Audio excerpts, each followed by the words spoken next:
Hello, hello, everyone. Cerebral Tackle here. So glad to have you all with us today. We have our first guest here on the channel, a very special guest, a guy that I know you guys have been following for a long time. I've been following. Has a great channel, a really great dude. Uh, so let's just go over a few of the accomplishments. Let's see here. You know, as I have all the wrong notes in front of me, ladies and gentlemen, that's what's live. Um, This gentleman is fresh off of his first win in the MLF Invitationals on the Mississippi River back here on July 27th. And the Talca Warehouse Invitationals there for MLF. He's been doing it for a long time. He's been looking for that first win. He got it. He's a Bridgeford pro, also Berkeley, Abu Garcia, Skeeter, Striker. A host of sponsors that we have in the description below. So make sure to check out his sponsors, folks. An absolute fantastic guy. And, he's also a guide there on his home waters of Wisconsin, guiding several lakes up there. So check him out. I also have his channel here in the description. So I could go on about him forever. Call me a fanboy. But ladies and gentlemen, let's bring in your recent MLF Tackle Warehouse Invitational winner and just punched his ticket to the BPT for next year. Let's bring on Mr. Matt Stefan. Hello, Matt. Thank you so much for being here with us today. I can't tell you how much I appreciate it. Thanks for having me. I could listen to you introduce me like that for a long time. I don't think that'll ever get old. Hearing that I finally got the first win under my belt, and that's been a good couple of weeks. I can imagine, and I also I've seen how much you've been out there helping out other channels and fulfilling those requests. That's mighty awesome of you, and I can only imagine how much your door's been getting kicked down over the past 2 weeks. It's been pretty hectic, but I enjoy doing all this. So it's not like it's work by any means. It's definitely a little bit of a time crunch over the last couple of weeks, but it's one of those things where how could I not enjoy doing this? Talking about fishing, talking about a big win. This is enjoyable to me. It's not like we're sitting here going over big spreadsheets talking about some sort of taxes or something like that. We're talking about fishing. Fishing is fun to me. We'll get to a little bit of that subject later. Oh, if you know what I mean, the former day job before you're able to fish for a living. We might touch on that just as a skosh later. I'll make it a little less painful. So let's see. You had practice out there coming up for the Mississippi River here in Wisconsin.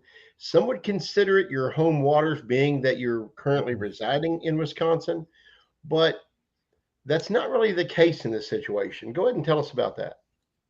Yeah, I mean, there's always, I don't know if it's a misconception, but there's always the idea that if an angler is living in the state where that tournament is taking place, that they've got all this knowledge about the body of water. The Mississippi River is definitely not a home body of water for me. I mean, it's a couple hours from the house, depending which pool I go to. It could be 4 hours from the house, but it is a body of water that I truly enjoy fishing. I love to fish rivers. I love to fish current, and I live on the Wisconsin River, which is another very large river that runs through the state. And the Wisconsin River where I live fishes very similar to the Mississippi River. So I've got kind of my own little training grounds that I can apply to the Mississippi River. But I mean, I haven't fished the Mississippi River since the Major League Fishing title championship, the Pro Circuit title championship, which was two years ago, almost exactly. So it's not like I've been out there practicing or, exploring the water over the last couple of years. I just don't get over there. I would love to fish it more. I just don't get over there that much. Gotcha. Well, so practice leading up to this event, how did practice shake out for you? Not good. I have, because I do have some history over there. I've got, and most of my prior experience on the Mississippi River on pool 7, 8, and 9 is during the summer months. So you're talking July, August, kind of that period, which generally means most of your stuff will kind of relate over. But the problem this year was we had extremely low water level, to the point where a lot of the chutes that feed backwater areas were completely high and dry, which prevented a lot of the current flow, which made a lot of my prior history out there non-existent. It was just one of those things where it didn't take me long to figure out I was going to have to approach this tournament as if it was a completely new body of water. So I kind of relied back on my river fishing knowledge and kind of broke it down. But the practice was not good. The first day I was on pool 9, which is the lower pool, and I did find some decent smallmouth, but I didn't find any largemouth to go with it. And pool 9, you're in ideal conditions, you're running anywhere from 20 to potentially 60 miles from takeoff. You've got a lock. You're losing a lot of time to go down there, and I didn't feel comfortable basing my entire tournament off of smallmouth that could be here today, gone tomorrow, and not having a backup plan. The second day of practice, I fished pool 8, and that's the pool that we launch out of. That's my favorite pool. But there's been so many big tournaments the last couple of weeks there that the fishing was just, it felt like it was really pressured, that the fish were scattered. I didn't catch anything that really interests me. The majority of the tournament field was bumping around, so it was hard to find anything that was good. And the areas that I really liked were not good based on water flow. So that didn't work. And then day 3, I decided to go. Well, I actually was going to go up to pool 7 at the end of day 2, but we had some really bad storms come through. So I actually cut practice short. I think I was off the water around 6 o'clock versus we could fish till a half hour after sunset, which up north here was like, 9 o'clock if you wanted to. So being that this was such a big tournament, I had decided I would go up to pool 7 and spend a couple hours and fish till dark. But as I was pulling out at the boat ramp, like a major storm came through. I checked my phone and I was like, this isn't good. I'm not going out for 2 hours in pouring rain and thunderstorms. So I loaded everything up, went back to the house and kind of just regrouped. And I decided I would go to pool 7 first thing for day 3 of practice. If that didn't pan out, I'd go back down to pool 9 and build on my smallmouth. And I actually found the spot I ended up winning the tournament out of really quickly, that first part of day 3 of practice. And once I located that and a few other areas where I had some bites, I decided I would concentrate the rest of the day, found a few main river smallmouth type areas, and that gave me the confidence to go up to pool 7 because I felt like I had more options in pool 7 than in pool 9 and pool 8. And it turned out, come tournament time, the first day of the tournament, I was able to, we had a barge in the locks the morning of every day of each of the tournament days. Ooh. So I didn't really get to start fish the area I wanted to fish till about 9 o'clock, but by like 11:30 ish, I had 16 pounds in the live well. And at that point, I kind of started thinking I might actually have something pretty good here. And that just kind of played out that way for the tournament. But after practice, I was really concerned about qualifying for the Bass Pro Tour. I was in 5th in points, and I had a 78-point cushion going into the event, which means I had to be in the top 78 out of 150 anglers, and I was guaranteed a spot. If I finished below that, it would depend on where other guys finished. So I was I was concerned about it. Like, I thought it wasn't that good. I really needed to put something together, and luckily the spots I had found panned out. So you had a pretty good bag on day 1, like 16 and change, right? That's a pretty good bag. Now, this particular fishery, does it really solely rely on smallmouth, or is it the kind of thing, if you find those bigger smallmouth, what do anglers generally target there on this section of the Mississippi? In the summer months, the largemouth generally play better, meaning they hold much better weight there. They're just thicker fish. So in the summer months, they tend to dominate more top end weights. in the early spring as well as the fall, the smallmouth will start packing on a lot of weight, so they become much bigger players. I would actually argue that the biggest bags on the river are generally probably more smallmouth than largemouth. You start getting some 21, 20, Ooh. you know, 20 to 22 pound bags happen there. And a lot of times those are more smallmouth. But during the summer months, Mm. the largemouth are a much bigger factor. And, you're looking at anything above 16 pounds is really a pretty solid bag. If you've got 17 or 18, that's a really good bag during the summer months. I think there was only one or two bags that weighed 18 pounds. I think there were two bags that were 18 or better, a handful that were 17 or better, and another handful that were 16 or better. And I think I had 48 something, so I averaged a little over 16 a day. Gotcha. That's freaking awesome. And real quick, I want to give a shout out to a couple of super chats over here. We got Money Bass, one of my favorite of the channels, a gentleman that had me on, real cool guy. Says, congrats on this great live stream, and a big congrats to you, Matt. Well deserved. I couldn't agree with you more. Thank you so much, Money Bass, for $5. And then we got Mailman Down EDC sending some love as well. I know he's another fellow over from Money Bass's group. Real good guy. Talked with him some today. Thank you guys for the super chat. So glad y'all are here. So, day two, am I remembering that there was some weather issues as well on day two?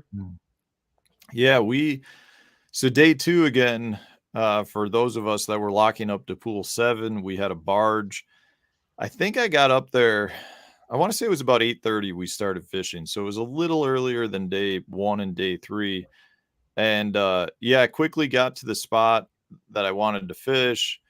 And I mean, we knew there was a storm coming, but it was about 15 minutes later. It really blew in hard to the point where I wasn't really able to fish the area I wanted to fish effectively. So I actually pulled up. I went to some main river stuff that I thought wouldn't be nearly as affected with those conditions we were having. The biggest issue for me is when the storm blew in, we had some really strong winds, and I was catching my fish on a weightless wacky rig, which, Yeah, that'll do it, if you're right? talking about strong winds, I just Yeah. couldn't keep the bait where I needed to. So I knew the storm was supposed to pass, and it was going to be like an hour. So I decided to leave. I went out to the main river and fished some wing dams for some smallmouth. And over that period, I think that was probably from about 9 till maybe a little after 10.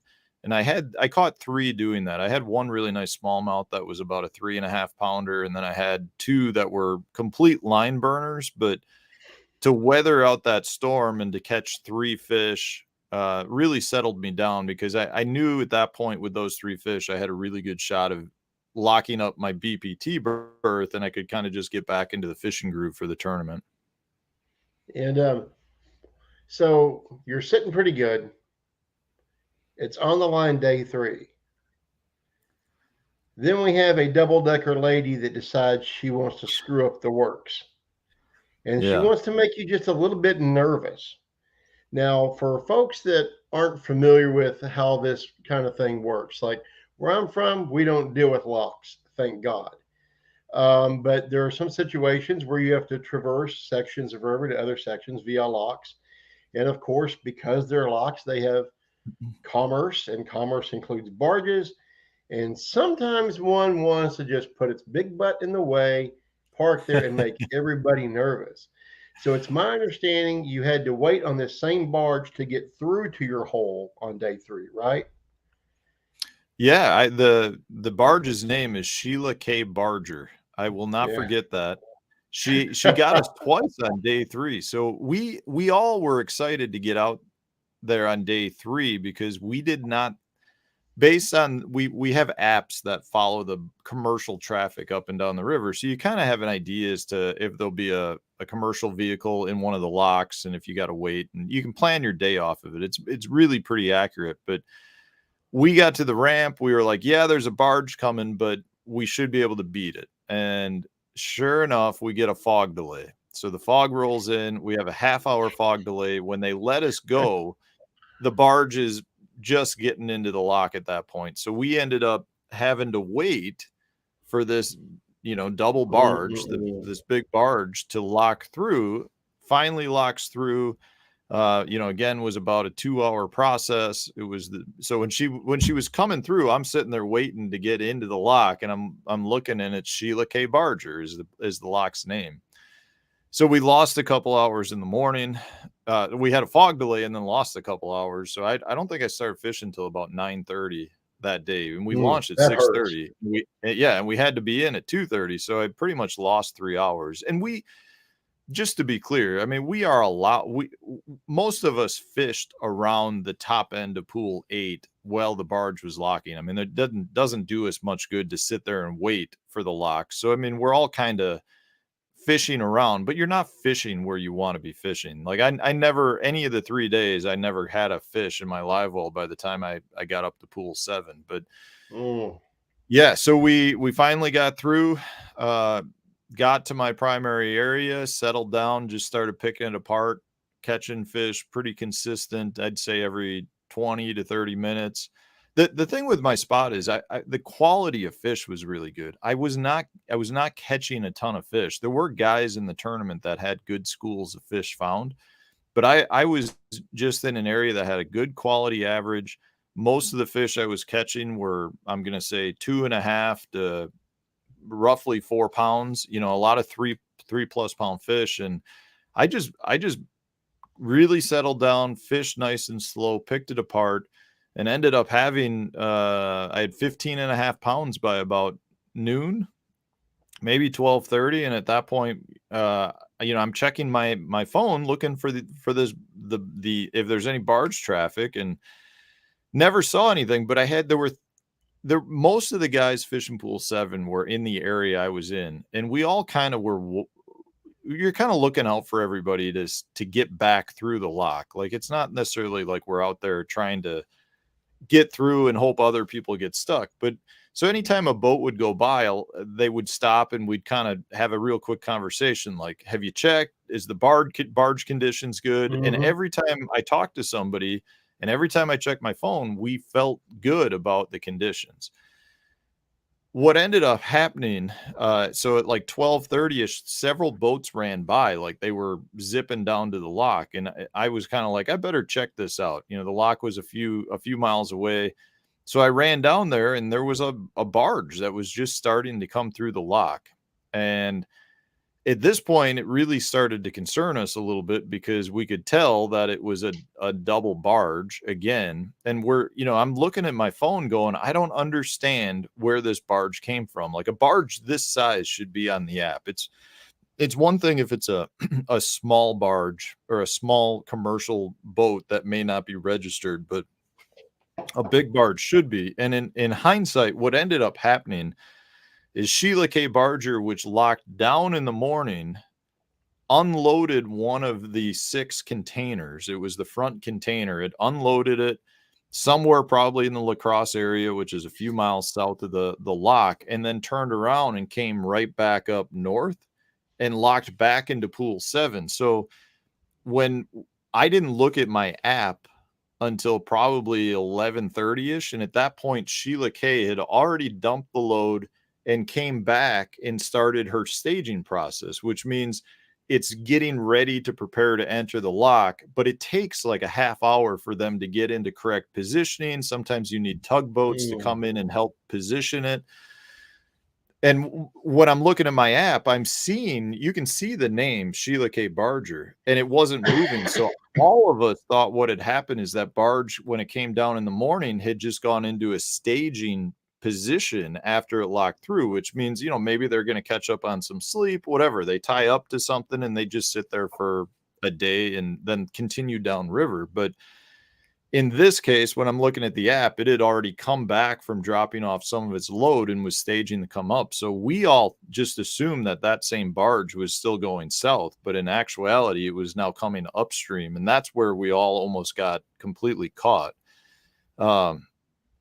It worked out right for us. We ended up being able to get into the lock. So most of us showed up around 12:30, 12:45. we were able to enter the lock at about 2:05. We had to be back in at 2:30. Lockmaster did a great job at getting us in, getting us situated, dropping the water, getting the doors open, and getting us out. So we ended up making it back, with a handful of minutes, but it really was a lot closer than it should have been. Now, real quick, a quick super chat. Miss J. Carr says, not a pro here, but watch Matt's videos this afternoon. Happily, one of his tutorials showed me I was fishing like a pro. So that's good old J. Carr there. Thank you so much, J. Carr. I know people, and we'll get to that here in a bit. I know people really enjoy the content. That's why you have such a good viewership that you do. Fantastic channel. Now, as far as who was all trapped in the lock, let's see. It was you, Mr. Mansour was with you as well, correct? Yeah. And so Tom. It was, I think, of the people that finished in the top 6, 5 of us were up there. It was myself. So I finished first. Steve Lopez finished second. I think Tom Mansour took third. Nick Trim took fourth. And I think Jared Lintner, I think, finished fifth or sixth. Oh, good old Lintner. So if this would have gone the least bit sideways, it would have changed the complete complexion of the entire freaking tournament.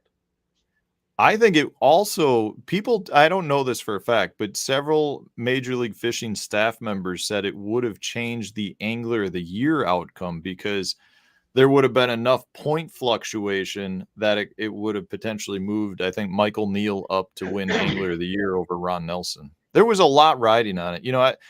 For me, it really came down to, I needed a win so bad. Like, for my career, I needed a win. And I knew that there was really good potential to not only not get that win, but at the same time, you're talking about a lot of money difference from first or second place to probably down being, in the 40s or 50th place, something like that. So it would have been pretty crucial all around, but it worked out. I mean, it worked out. Now, I know there was something that we talked about as far as, well, I know I kind of mentioned to you this in message when we were talking. You come out of the locks here, you get in, you finally come out, you look like you're going to have enough time to get back. And do I remember you saying something about you seeing a flock of seagulls? Yeah. Yeah. The whole process. So, the barge finally starts moving. The barge master throws the green light on, which means we can enter the barge. We get into the barge and, or get into the lock. We tie up, and as we're dropping the lock master is walking up and down saying, okay, when the doors get to this point, I'll let you exit. When you go out, go to the left. And as long as you get around the bulkhead, at that point, it's not no wake, so you can run. So we're idling out. I was the second boat coming out, and we're idling out. We're going around this bulkhead, and I look up, and there's like a flock of probably 10 seagulls. And I'm not a big seagull fan, to be honest with you. But it was like this most peaceful moment of this flock of seagulls that were like flying around the bulkhead, like kind of came right up over the boat. And it just was such a peaceful feeling to me, where like at that point I kind of felt like it's going to be all right. Like, I'm going to make it in, it's going to be an all right moment. So it was just something that I remember coming out those doors thinking to myself, I need to enjoy this. Like, it's been such a mentally stressful last hour and a half that I need to enjoy this. And at the same time, I'm like looking around to like take the moment in. And I see that flock of seagulls come around this bulkhead, and it was a very peaceful moment for me. It kind of just settled me down and made me feel good. It was kind of funny because, whoops, don't know what I did there. Sorry, technical difficulties here on the run. Now, what essentially, I apologize here. Let me figure this out. Okay, there we go. Sorry. So my first thought when I heard you tell that story the first time was an old 80s group called A Flock of Seagulls, kid you not, had a song called I Ran. And part of the reason I ran so far away, all I could think of is that would have been me in that situation. I would have got one to get the hell away from that lock. And I wanted Yeah. to run as hard and fast as I could to get back to the Yeah. ramp, especially in that situation, knowing what you had in the bag and that you had the chance to take this home. I would have wanted to get the heck out of Dodge and get as far away as a Sheila K as I could and just, the hell out of Dodge, get back to the ramp. So now, speaking of that, you got that run, you get up there, you realize you have enough time, you're greeted by your wife there at the dock. She's got the kiddo with her. Both kids were with her, right, or just the oldest? Yeah. No, both of them were there. Both of them, okay. So, and then of course you had family and friends up there since it's a semi-local event. You've got a lot of folks there and a lot of things riding on it. Now, as you were going kind of quickly, as you were heading from the dock up to the stage, did you know you had it? I mean, you don't know you have it until you weigh in. So before the way this process worked, there's a long no wake before you actually get to the docks to tie up and to take your fish out and get to the bump tanks. So I had about a 10-minute idle, and during that time period, I knew I was in. I thought I had a really good shot at overcoming Steve Lopez, who was leading the event, and I knew I had about a 2-pound lead over third place. So I thought there was potential that the somebody who was one or two spots below me could have caught a monster bag and caught me. I felt confident that I could win this event, but I didn't really start thinking I won the event until my wife came down to the dock and gave me a good look, like kind of like, she's like, do you know what you've done? And at that point that really settled me down. Well, it made me an emotional wreck, but it settled me down in terms of, did I win the tournament? I actually thought that I at that point, that's when I was like, I think I won this event. Now you get up on stage, you're doing the whole hot seat thing, right? Yep. You've got Tom Monsoor, who you bump, and then you get Mr. Lopez coming up in there for that hot seat final moment. And of course, you know how the TDs are; they've got this stuff lined up. They want that wonderful excitement there at the end. It happens. You take your first win. You've got your pyro, your wife up there with you. You got the big check, and I know that's got to be an incredible feeling. And I know that you had it brewing in you. And I could tell. I know that you talked before that other people thought you were kind of unemotional. I could still read it on your face. I Yeah. knew what was going on there, and with all that excitement and hoopla, and that's fun and that's a lifetime. But I got a big question. Yeah. I know with some anglers, there's later after you get off stage, after everything's had the chance to sit in, and all the emotions of being up there with the cameras and the pyro and the fans after that subsides, was there ever that secondary celebration where you had that sigh of relief knowing you had pulled it off, where it just sat in? If so, where were you when it happened? Yeah, it's a great question. And it's so funny because I've always wondered what I would do if I was in that position. It's some you try to envision yourself as Mm-hmm. winning and you don't really Absolutely. You know how you're visualize going it. to do it.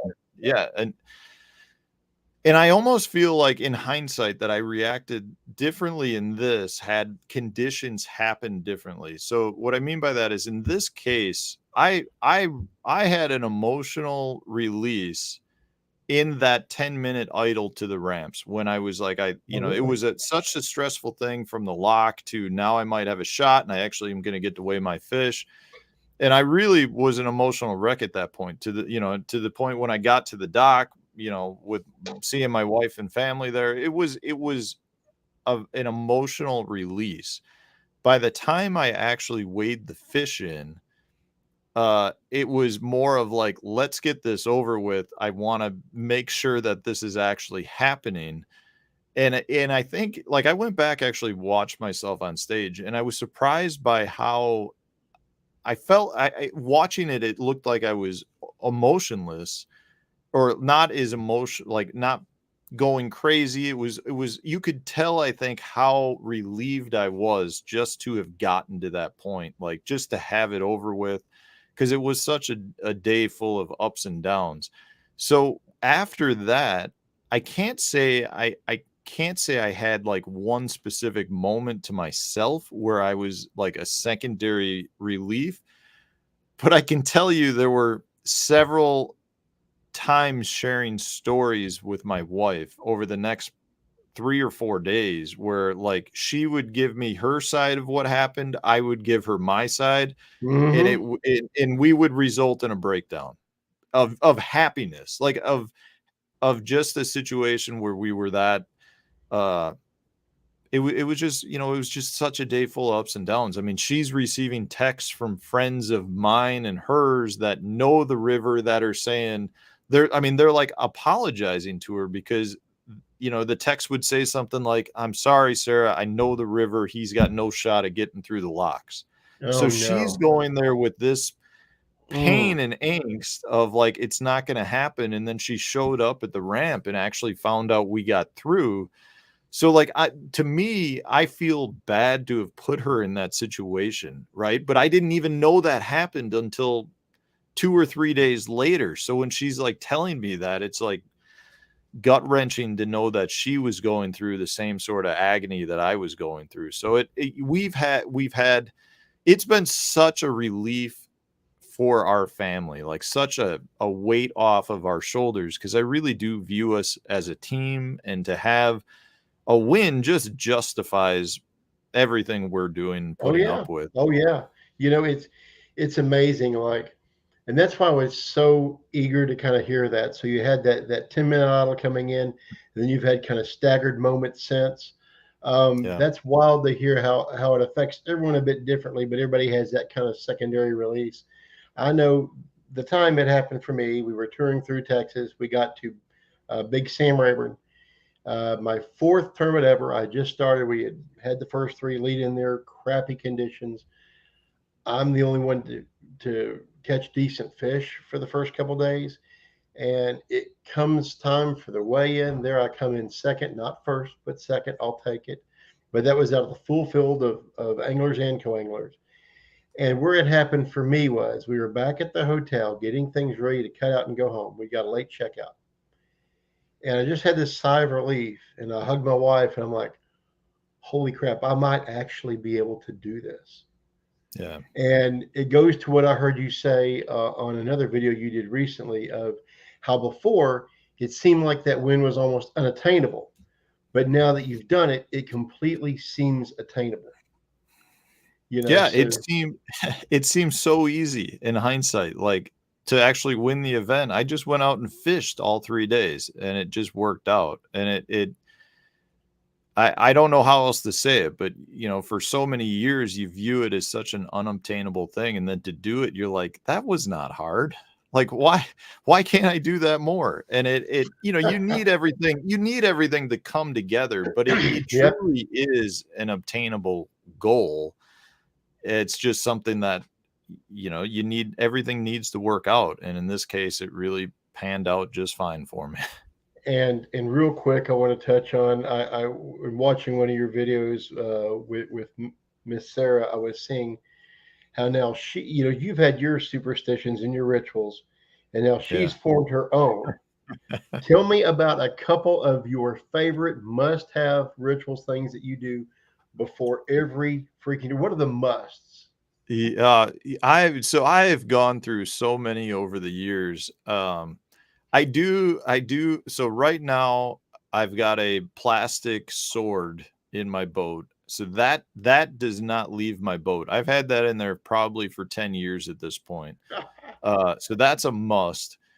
I also, without getting into too much specific detail, I do kind of at this point have, how Tiger Woods likes to wear a red jersey on Sundays, like on the final Uh-huh. day. I've got a green pair of underwear that I I save it now for Sundays or for the final day. It's like I don't, green for me is like a money color, so it seems to pan out. But uh, Oh Yeah, man. I tend to make the bed in a certain way every morning during tournament week, and I'm trying to overcome a lot of that. Like, I'm trying to really get over a lot, and it doesn't seem like it. I don't know. It's fishing. It's superstitious. I was more surprised to find out in that interview that my wife was doing the same thing during the tournament It week. rubs Like, that off. was the part. Yeah, that's the part that really surprised me, because she's generally so solid in terms of not being superstitious, but to find out she was like parking in the same parking spots at the gas station and picking me up a drink each day because it worked the first day, so she kept doing it. That's It was so pretty much funny. like my wife. Yeah, there's been several tournaments I've had that I didn't know things were going on. I ended up having a good finish, and then afterwards she's like, "Oh yeah, well day one you brought in this, and I had done this day one, so I made sure to do that day two, and the same thing day Yeah. three." And things that I didn't know about that she didn't tell me till afterwards, and was just cracking me up. And there was one time I looked at my little snack pail, and I had a little miniature payday bar. Okay. And she, of course, helps me pack my tackle and helps me pack the parachute, so to speak. And I get this, and I'm like, what the hell? And I didn't know. And then later I found out she was doing it kind of like the green underwear, payday Yeah. for a payday, wanting that Yeah. payday at the end. Sure as hell, I brought in the win. And it was just Yeah. so cool. I'm like, what was that about? And she's like, well, you did it. That's what it was about. So that's freaking hilarious. Now, when it comes before we're running out of time here, when it comes to the channel, like I've said before, not only do I enjoy your content, and I enjoy the fact that you love to share as much as you do, some of your favorite tips and techniques, and not just stuff that's been used and abused by the pros and played out and kind of milked out until, you know what I mean, until they become kind of lesser and then people push them out. Yeah. You push the good current stuff out there because you want people to succeed. And I think that is absolutely fantastic. But I also know that you've probably seen a couple of my comments in the comment section, or you've told a beautiful secret that I thought was well kept. And I'm like, dang it, Nat. As a matter of fact, there's a funny little thing that goes on around our household. My wife knows that I'm watching your content.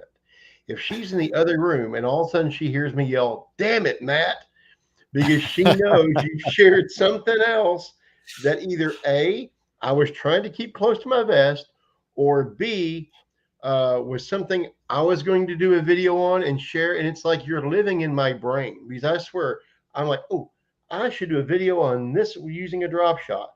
And I turn on YouTube, and there you are with that bait and that technique. And I just throw my arms up like, well, he's got it. Well, So the fact that you like to share, tell us about what gives you that desire to want to share and give back. yeah, that first off, thank you for those kind words. I really am trying to put out content that is educational and useful, and I my channel is not glitzy by any means. I mean, I don't have the editing skills to work in fireworks and all that, but I do believe that there's a group of viewers out there looking for educational content versus sheer entertainment. And from that standpoint, that's kind of the approach I take. But really, for me, what it came down to, I grew up in Chicago, within the city limits by Wrigley Field. There was nobody in my school that liked to fish. I mean, I was the oddball kid that was fishing on the weekends, and that's what I lived and breathed at the time. And because of that, I really feel like fishing in the outdoors kind of, I don't want to say saved me, but I believe it guided me as an individual versus potentially getting into some trouble as a youth in the city. And I know how valuable this sport has been to me as a person. And, I'm trying to raise my boys in a manner where they're outdoors and not necessarily, on the video games all day and blah, blah, blah. And I think there's a lot of value in that. And really what my channel comes down to is people are more likely to continue to fish if they're enjoying fishing. And a lot of times Absolutely. that enjoyment just comes down to having to catching a fish. you know, if they go one time and they don't catch anything, I think their likelihood to go a second time is less. So if I can help people catch one fish, that makes it worthwhile to me. And at this point, like in my career, I am confident enough in my own skills that if I'm giving away juice, which I always feel like I am, uh, I don't feel like it's gonna, you know, that it's gonna help my competition to the point where I'm not gonna be able to compete anymore. So I know there's times people are unhappy with me because I'm letting something out of the bag, but it really just comes down to if I can get more people involved in the sport, it should be a good thing. Absolutely. And I hope one day when my channel grows up, it can be kind of like your channel. I want to give back too. Mine comes from being raised where it wasn't my father taking me fishing, it was actually my mother. And so I learned everything I learned from folks just taking me under their wing, random folks at a fishing barge or on a bank, or if we rented a boat and got out on the water, somebody gave us some tips. Yeah. And that's what kind of guided me along and gave me that desire. So now I feel like as I'm getting older and my health is waning and stuff, I want to try to give back as much as I can and try to do that for somebody else Yeah. because that gave me the sport of fishing. And we can all, anybody that watches you knows your passion and how deep that runs. And so it's absolutely wonderful to give that back. And you've encouraged me to make me want to even open up and give some things that I normally wouldn't give because you're right. It's not really going to help the competition, the effect it's going to bite you. And why not? And look at your viewership. It's paid off because you're a great teacher. Wonderful, wonderful tips, tricks, and hacks. And so it's really what's needed to draw people in to share the sport because once you catch them right, that's when you're hooked. Yeah. And giving them those tips and giving them different techniques to try. That's what's one of those techniques is going to be what helps someone catch their first fish, what helps them get hooked on finesse, what teaches them how to do a fluke, an Yeah. underspin, whatever it may be. And that's what does it. It's all about getting those fish on the hook. That's what keeps people all in. And real quick, I know we're going to be running out of time here, not too long. Quickly before I get to your spirit animal, I want to, yeah, I want to ask you about the spirit animal because I got to find that out. Okay. Real quick, as far as, well, a couple of quick questions. First, what was your coming from the area down around Wrigley Field down in downtown freaking Chicago? What was your favorite body of water to fish over there as a kid? Well, so I didn't do much fishing in the Chicago area. My parents had a small 3-season cabin in northern Indiana. So we would go there on a lot of weekends during the summer, and that was on a little 60-acre lake. So that's where I did most of my fishing. My summer vacations as well as a kid were to northern Wisconsin, where we'd have my grandparents, my two sets of aunts and uncles and cousins. We'd go rent like a little fishing resort, get 3-4 cabins, and we'd be there for a week. So that was my like youth growing up. Every year that was our vacation. Other people were going to like Disney World and stuff, and we went to a fishing resort and just kind of did that. So I didn't fish that much in the Chicago area until probably high school. In high school, that's when I started to fish the Fox chain of lakes. You may have heard of, some people refer to us as chain rats, but the Fox chain of lakes is just on the north side of Chicago, and that was the big tournament venue as a younger kid. That's kind of where I started fishing my tournaments. Now, as now when you graduated, you got a job there in Chicago. How exactly in the heck did you end up as an investigator for what was it? Futures and Yeah. So the quick story with that is my summer job in high school, or I'm sorry, in college, was what's called a market reporter. So I actually stood in the trading pits at the Chicago Board of Trade. So that's where a lot of the grain markets where your corn, soybeans, all of those were trading. You also had the treasury markets like the Fed fund rate and the bond, the 2, 5, 10-year bonds, all that were trading, the notes. So I stood in the pit at a computer terminal, and when a trade occurred between two traders, I would enter that into what's called time and sales, and it would become an official trade. Once I graduated college, that experience of reading the trading in the pits allowed me to get hired as an investigator in their Office of Investigations, where we reviewed all of the trade activity looking for potential fraud. So that's kind of what got me into that. I've always loved the financial markets. My dad worked for the Chicago Board of Trade. He wasn't in the trading floor or anything, but that was kind of how I got my in as a summer job, and then worked my way up to the point where I was in the investigations department for 12 years. I worked my way up to management with staff, a group of people under me. And really what happened was it got to the point where it was such a stressful job, and I was not doing the number crunching that I enjoyed. I wasn't looking. At that point, we had gone basically from pit trading to electronic trading. So there were a lot more rows of data. And I was reviewing other people's work versus doing my own actual analysis. So it became more of a management role versus being a grunt worker, but I like the grunt worker work. Any stock tips?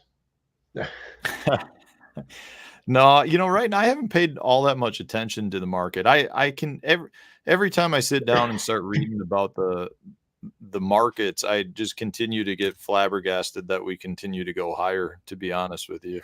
So yeah, same here. I think it's a giant bubble, that's primed to have a problem. yeah. Yeah, I think we're in. Yeah, I don't think it's going to be good. Now, so real quick too, and then I have a fun little thing I want to do on the way out the door. How exactly did the otter, am I correct, Yeah. become your spirit animal? Tell us a little bit about that. I don't have any one specific, how do you even know that?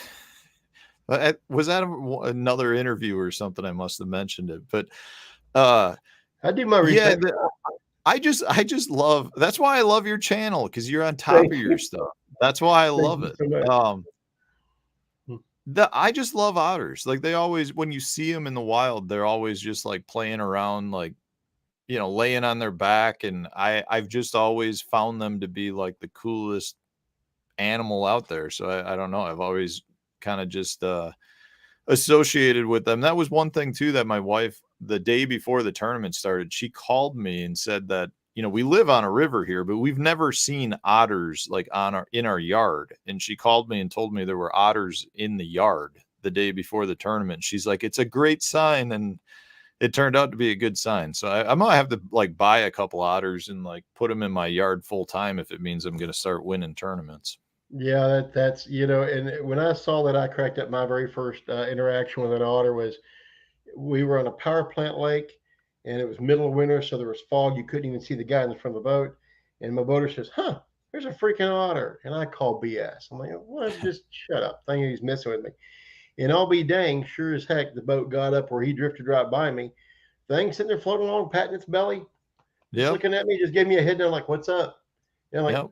freaking otter. I mean, it was the strangest Yeah. thing, but he was the most just chill creature, just hanging out, didn't even care that we were drifting right by him, didn't let us bother him in the least. Yep. And one more thing, real quick. I know we're hitting the door here. That hat, core tackle. As a matter of fact, today I was on another channel pushing the tush and pushing that hover. Tell us real quick about how you got that company started. I guess based on those two heads, correct? Yeah. We so Johnny Schultz and I are the owners of it, and we have worked together for a while on some other things. And we were just talking on the phone one day about a swim bait head we wanted to design, and like individually, like, oh, he's like, I got an idea and I've got an idea, and it turned out to be a really similar idea. So we just decided we would try to have a few made and end up selling them to hopefully pay for the molds and everything. And it's kind of really steamrolled now into, we're trying to make an actual tackle brand out of it. They've definitely been selling well. At Tackle Warehouse has them all in stock right now, both the hover rig and the tush. It's actually two of the top selling terminal tackle items. So it's been really well received. It's been a great experience for me. I mean, I really had no expectations when we started it, but it's gone very well so far. I know that I saw you using the 3.3 fat impact with that tush, and I'm kind of repping the Kitech up here. I was happy Yep. to see that. I think I even commented on. I'm like, I see that color. I see what you're doing. Freaking love that. I've already picked up the heads as well, and I can't wait to get out in the Awesome. water and master that hover rig a little bit better. I was telling Mr. Money Bass that was on the chat here watching today that he was fishing on Lanier for some very finicky spots, and Mm-hmm. I'm like, hover rig, dude, get down there to them because they have that same kind of attitude to the smallmouth, that same kind of Yep. piss and vinegar meanness. And fishing Yep. for those big spots on Lanier, I don't see why it wouldn't work. So we were trying to I push can him tell. that way. And We actually just sent a shipment of them today to Hammond Sports, which is the big tackle shop right by yeah, Lake Lanier, because they said guys have been catching them really good on it. So it doesn't see, man, surprise me at all. It's been phenomenal for all species of bass. I mean, it really is just a great finesse presentation that gives them a different look of most soft plastics. that's what it's about when you're fishing finesse. Give them something different Yep. that they haven't seen. Get them. That's why I lived in the back of the boat, was to fish something different than the guy in the front. Same speed and cadence, but I need to give them a Yep. second look because if they didn't bite his and I was doing the same thing, they weren't going to bite mine. So I Yep. need to throw them out there, give them that slightly different look, and pick up on those stragglers. So I want to tell you, I know we're completely out of time here. I can't tell you how much I appreciate you coming on. It's been an absolute pleasure. Oh, maybe one day you can come back and we can talk about mud hole Yeah, for sure. I would love to do that. because I'm a rod builder and repairman as well. Do a lot more repairs for my buddies Oh, than I cool. do. But I mean, I'm anal about it. I want to make sure that rod looks like it came off the shelf when they get it back, matching components, same distance on the threads to the necks of the epoxy. I mean, Yeah. I'm anal about that stuff. Yeah. And I've got a good reputation for it, but I mean, I don't play. Two things I don't play with: skirt layers and rod repairs. I do not mess around. So it'd be wonderful Awesome. to have you back and talk about Mudhole Sunbees. I learned from those guys when they did Yeah.